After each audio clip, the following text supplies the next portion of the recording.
right, so we've got another Operation Pedro happening.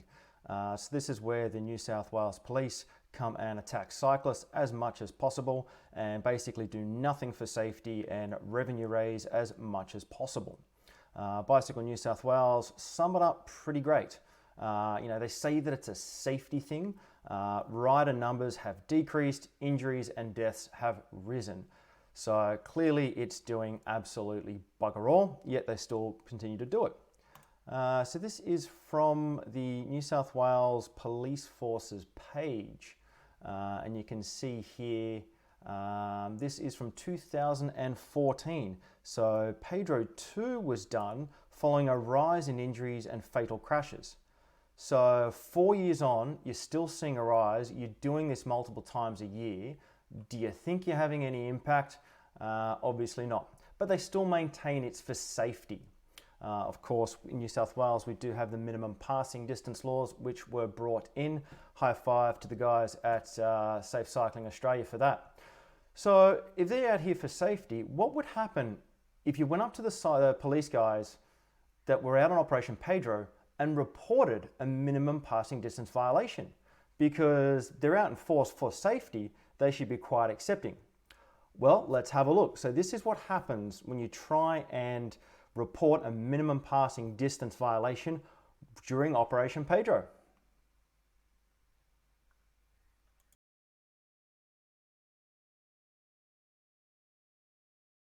So scooting along to North Sydney, there's the car on the left there, go over a crossing. I'm actually overtaking another cyclist and there's people on the crossing as well. From behind, school kids on the crossing, he can't actually get past me because I'm going quick enough. Oncoming car almost has a head-on at the end there, so he actually has to pull into a spare parking space. Alrighty, so this is just a quick still from the rear camera. As you can see, nice clear image of the plates, car description, my position on the road. At the very bottom there, you can actually see just here, slightly to the right of center of the frame is my wheel there, but good clear picture of the car. So this is another still captured from the footage, as you can see. So I was actually overtaking a slower cyclist who was on the left. You can see exiting the crossing is a mother with a small school child. On the right of the crossing is a school child still on the crossing. And to the very, very right of me, you can just see there the car is incredibly close. So this is a high pedestrian, high traffic area. On the left down that road there is a school. A lot of parked cars, a lot of people coming and going. I think it's probably about probably 7:30, 8 o'clock in the morning. So lots of people about. It's a quiet sort of back street. To the right of this is the Pacific Highway, the main thoroughfare. So this is sort of me taking the back street to avoid all the main traffic. But you can see you've got multiple hazards in front. It's a known area. There's marked cycle lanes. So there's going to be cyclists, there's going to be pedestrians. You should be slowing down, and this guy is overtaking a bicycle who's overtaking another one. So pretty interesting driver behavior right there. Alrighty, so here is the money shot. It's a challenge for the New South Wales Police to prosecute anything. It needs to be done without a reasonable doubt. You need to have absolutely concrete proof that they encroached on the distance. Super easy in this case. You could see pretty much in the middle of the frame, that is actually the top of my front tire. You can see where it is in relation to the other road markings, and you can see the car's tire on the road markings. So right then and there, you can get out, measure the distance between the road markings. You of course need to factor in the handlebars. So add another 20 centimeters or subtract 20 centimeters from that distance, and you would need to subtract another distance from the rear vision mirror because any hard object sticking out from either vehicle needs to be taken into account. So this was probably in the range of about 30 to 40 centimeters. So well within the meter, horrifically and stupidly close. And this, of course, was the other thing that happened. So you could see the car is still to my right, but it's not actually in frame because I was traveling quick enough. So I'm not sure if it's a 40 or a 50 zone, but I was shuffling pretty quick. And he was not able to get past me. So in order to avoid a head-on collision with an oncoming car, this Audi actually had to go into the parked spaces, into the car parking spaces on the right there, and then come back out. So this person is not only overtaken too close, but they're on the wrong side of the road into oncoming traffic. So they've overtaken another 2 cars. They're overtaking, 2 vehicles on a crossing with school children. Peak time. There's a school down the road. There is oncoming traffic. This guy's on the wrong side of the road. Clear mark distances should be a pretty clear open shut case. An absolute sitter. So on we go, and let's see how we go talking with the police.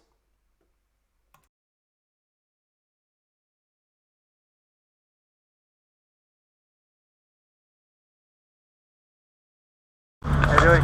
I'd like to report an incident if I could. What happened? Minimum passing violation. So coming into town, approaching a crossing, there's a cyclist on my left. He was going pretty slow. There was people clearing the crossing. I went to overtake him, and then a car overtook me as well. Came within about 50 centimetres or so well within. And I was going pretty quick, so he couldn't get past. Almost had a head-on with another car. They had to go into a car parking space to avoid that. Yeah. Oh, that's 26. Yeah. Where was that at? So this was just behind the Harbourside police station up there at North Sydney. And the registration? Yeah, I did, yeah. I've got video and everything of it as well.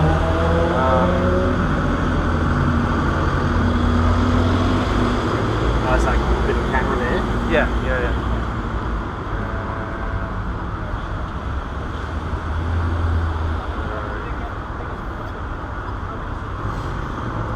So that's from behind, so it's come up really close while I was overtaking him. So you can see there's people crossing the line there, and there's the car on the other side that he almost clipped.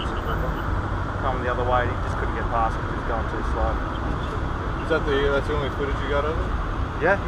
And you can clearly see I was able to reach out and fold his mirror back. So as I said, my arm's 70 centimetres, his was 50 centimetres. So I'm more than happy to, if you give me an email, a police, whatever, then I can send you the footage and photos. Is there a photo of the registration? Yeah, definitely. Yeah. So you can see that. I'll take down the registration. I'll give him a ring. Yeah. Well, I'd definitely like to make a report because it's clearly a minimum passing violation. So definitely happy to take it to court and actually go forward with it. Yeah, well, you're not charging anyone. It's the police. Oh no, 100%. Yeah, absolutely. Okay. So it was.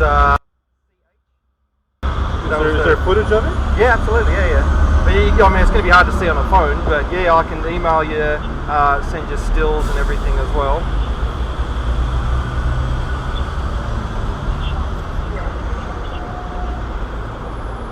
Does the footage show like you reaching out? No, but you can see before that the mirror's out, and then after you can see the mirror's folded back. There's also on the crossing, you've got the white stripes, and you can clearly see my position and his tyre on the stripe, so you can measure that as well. So you'll have absolute proof of distance by measuring that as well. Right. So I understand that the amount of evidence you've got to show is pretty high. So yeah, you can actually measure. You can see my bike path. So you're saying he cut you off? No, so he overtook me well within about 50 centimetres away. So well within the minimum passing distance. Oh, okay. What was the registration on? I'll give him a ring.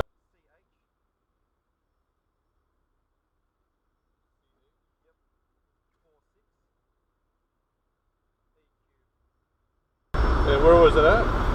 So this was behind the Harbourside police station up at North Sydney.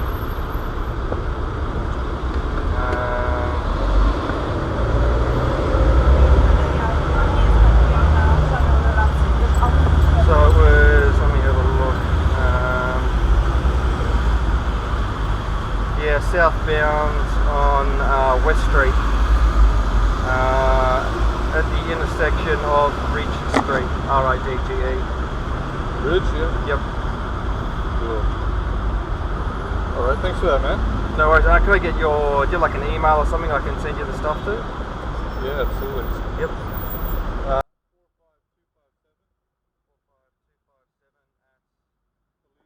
.nsw.gov.au.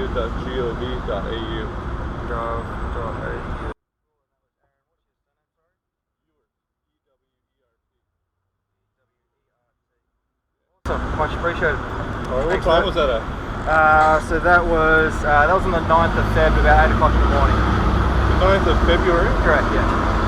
So I've been travelling off for work, I haven't had a chance to report it yet. Yeah, right, okay. That's quite a while ago. I'll give him a ring and No worries. see if he was the actual driver. I don't know who the driver was. Well, don't you just do a stat deck for that, or? In case of an accident, we do a form of demand. Yep. Find out who the driver was. Yep. But in this situation, yeah, I'll give him a ring and see if he can tell me who was driving or if he was driving it. Alright. No worries. But yeah, it's only usually in a motor vehicle accident would fail to provide particulars. Well, a speeding ticket, you've got to give a stat deck because you send out a fine on the speeding ticket as well, right? That's not an accident. Well, a speeding ticket would be recorded by police. That's recorded, right? Yeah. So you've got proof that the vehicle did it. You wouldn't. There's no follow-up. They say, "Oh, I wasn't the driver. Go away. Thanks for coming." You don't follow it up at all. I'll check with traffic. I'll check with the traffic sergeant. All right? Yep. Just send me the email. Yep. With your details and that video footage. No worries. Awesome. All right. So, Thank have a you. good day. Cheers. Alrighty, so pretty straightforward, pretty simple. The audio was muted a couple of times as to not reveal the identity of the officer or his email address. Just towards the end there, if you listen to a few interesting things, check to see who was driving the car. And also, oh, geez, that sounds like a long time ago. The police are masters at getting out of doing any work. They will start to introduce doubt and play all these little tricks to stop you from reporting things. So that's the footage, that was the engagement. So let's flick across to some emails and to some conversations with the police. Alrighty, so here we are looking at emails. So the first thing is to email the officer, as you can see. Usual blah blah blah blah blahs, and the images that I showed you previously, the stills, that's exactly what I provided to the officer here. Quick little description, all of the images were nice and clear. Feel free to hit the pause button at any stage if you want to actually read through that. So what I was doing basically here is just obviously providing a summary of the incident. This is basically a statement that you would make to the cops. If the cops were sort of, I guess, efficient in their work, they could copy and paste that into the incident, use that. You could go in and basically write a statement, but that's typically what you would put into a written statement to the police. I have done a couple. Explain what happened, time, date, direction, traffic conditions. Of course, you know, I didn't see the cyclist is the great one, so clear visibility there. You could see, explain to the distance well within. Also, of course, the other things that factored into what was seriously stupid driving, oncoming traffic, people on crossings, children, school around the corner, driver not taking any of that into consideration. Then at the end, you want to be really, really clear what you're looking to get out of it. So I am requesting that it's investigated and provide an infringement, and I'm happy to go to court. That is something that they will ask you 10 times over. People are worried about going to court. And also, I want a COPS event number. As soon as you get that number, you're in the system and away we go. So this is when it starts. And this is when, as I said, the police will play all their little tricks to convince you not to report the incident. They will attack you, the person who was the victim of the incident. That will start to put doubt in your mind and do all these little things. So actually going to go through, show you how that happens. So here's the first email from the officer. Provide me a mobile number. So is he being friendly and wanting to talk about it? No. What he's trying to do now is to take it out of writing. If it's in written form, he can be held accountable for it. So let's get it off writing, put it on a phone call where there's no evidence of any of this taking place. So let's go down further. Here is a transcript of the call. So this was the first call at 14:29. We go through the hi, how you going, all good. So he spoke to his traffic sergeant in relation to this. Was there any witnesses? No, that there's no details. So first things first. Is there any witnesses? No. He's going to try and get you to say, don't have this, don't have this, don't have this. And then you start to think to yourself, wow, we don't have a lot to go on. A witness isn't needed. It's not necessary. You could see from the images, the stills, it's clear beyond doubt that the incident happened, who the parties were involved. The witness is an irrelevant thing, but he's trying to seed that doubt. Oh, we don't have it. Second thing, happened 10 weeks ago. Oh, long time ago. Oh, you're not looking too good. So I shut that down really quick. I know that there's a 6-month limit on these, so well within the limit. Bang, don't even think about it, buddy. You've got 6 months to investigate a traffic-related incident. It's within it, nice try. Measuring, so the next thing is, can we call into question the distance? Could be an argument that I came close to the vehicle and took the photo. This is actually probably the most frequent one I'm getting. They will accuse you, the victim, that you cycled into their path, or you pulled out without leaving enough distance, so you're in the wrong. I have had police say that they will charge me for pulling out in front of a vehicle. And I explained to them, sure, I'll call your bluff, take me to court. They back down in a heartbeat. So the second one is that calling into question the actual what happened. As I say, as we all saw from the video, I was traveling in a direct forward path. I didn't veer left, right. So don't even think about that one. But, I agree with him. You could potentially swerve out next to a car and take a photo, but the video shows it didn't happen, so don't worry about it.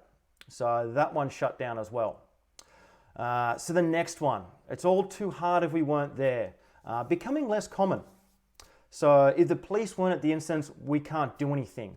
As I said to him when I reported the incident, well, you send out speeding fines, red light fines, and police aren't there.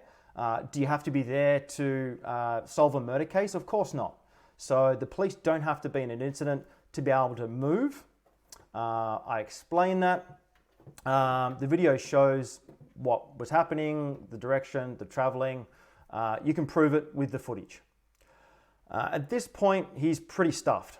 I've shut down his argument about how long it takes. I can't, it's been too long. Oh, everything's questionable. So he's completely up the creek. Then he goes back to the original ones. Oh, it was 10 weeks ago. So he's going back to the previous argument, trying to continually weasel out of it.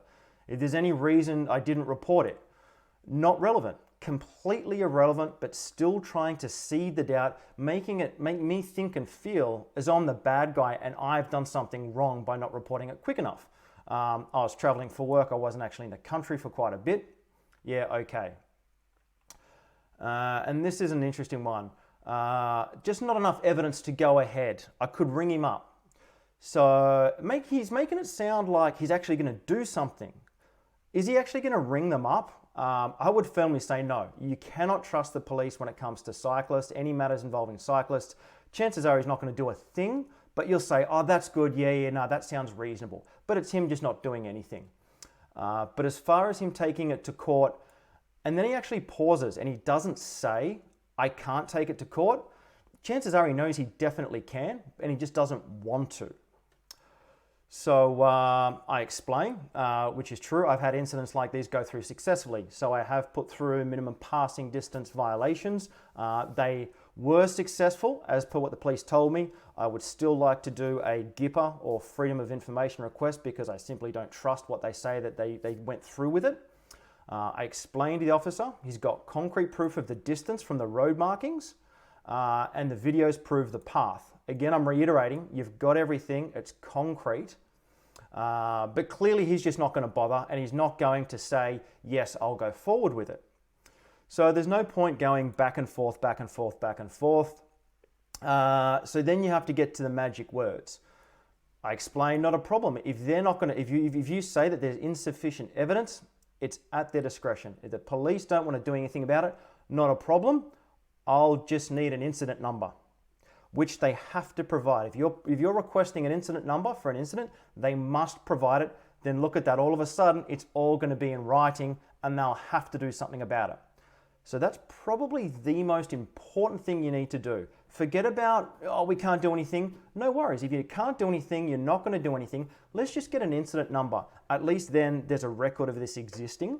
And what happens if that driver goes and kills someone 3 months down the track? There's a complete history of what they've actually been doing. And then it becomes a question of, I dare say, liability of the police because they're deliberately not doing anything about these incidents. So then off we go. Says, yep, I'll get back to you. I asked for it in an email, blah, blah, blah, blah, blah, and off we go. Ask if he spoke to the driver. Yeah, he's getting a rego check. Again, what I have had happen is they will say, did a rego check, the driver said he wasn't driving, we can't find the driver, and they won't do anything. The police do have the powers to request that the owner of the vehicle, who they get through the registration, provides the identity of the person who was driving at that time. If they fail to do so, it's an offence. They have full powers to do that. They do not do it. So I've had that in a few incidents as well. They just don't bother investigating. There's records of that, so we can get to those ones at some other time. He's going to make some attempts. He'll try his hardest. Blah, blah, blah, blah, blah. No worries.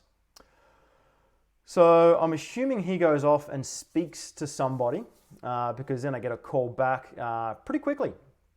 So, hi, do I live in the area? I was actually about 20 Ks away. And he's trying to fob it off onto another command. So maybe you're going to North Sydney. Instead of taking it, I report it to him. Instead of him running with it, he's trying to fob me off and go to another station so that he doesn't have to do the work or have to come in there and make a statement. And then, are you in the rocks? I try to organise a time. After 6 p.m, he won't be there. And then he's going to be too busy because it's Anzac Day. He won't be available till much later. I was actually going to be overseas again. Then all of a sudden, this seems to be very common. I'm hearing this a lot when I report incidents. I'm actually on leave. I go on holidays a heck of a lot. So again, I might have to do a freedom of information request or a GIPA request around that to see if the officer was actually on leave or if he in fact lied to my face, which is quite common. So yeah, there you go. Outcome was officer basically dodged it. Nothing really happened. So that's what happens when you get them on a phone call. They will say that you could be put at fault for swerving in front of a car. They will try to make you to feel like you are the person that's in the wrong. No witnesses, none of this, none of that. They'll make you feel like there's not a lot to go on, which is clear that there was. So basically, you just got to call their bluff, say you want to proceed to court, you want to get it investigated, you want to make a statement. You, of course, have to go to the station. And it can be challenging. And there's a good chance that they will make you sit there for hours on end waiting for them at the station as well. But definitely get it done. If they refuse to provide you an incident number, if the outcome is not satisfactory, then I suggest you write to the commander complaining about the outcome of the investigation. Because right now, it's extremely easy for them to not do anything and there's no repercussions. Now, if all this went through and I just said I can't be bothered reporting it, there is no evidence that this event actually occurred, that this driver did this, that this officer acted in the way he did to try and get out of making a report, and that the close pass actually ever happened. So you've got to stick by your guns, make the report, take the time. If we all do that, we all make the reports, then the police are going to figure out pretty quick that it's easier and less work for them to do the report than to go through all the process, do a report, then speak with the commander, do internal investigations by the lack of outcomes as well. So there you go, pretty lengthy video, but that's what happens if you report a minimum passing distance violation to an officer during Operation Pedro. So it's happening again on next Monday. I would suggest you speak to all the officers. If you have any closed passes, go up to the officers, give them the work to do because they're there for our safety. Nothing is more concerning around safety than close passing, and see how you go. Definitely record all any conversation, take notes as you're speaking to them. Videos, if it's in a public place, there's no right to privacy, so you can take videos of any discussions in a public place and try to keep everything in email in written form so that there's evidence that it's actually happening so we can hold them accountable. So good luck out there on Monday.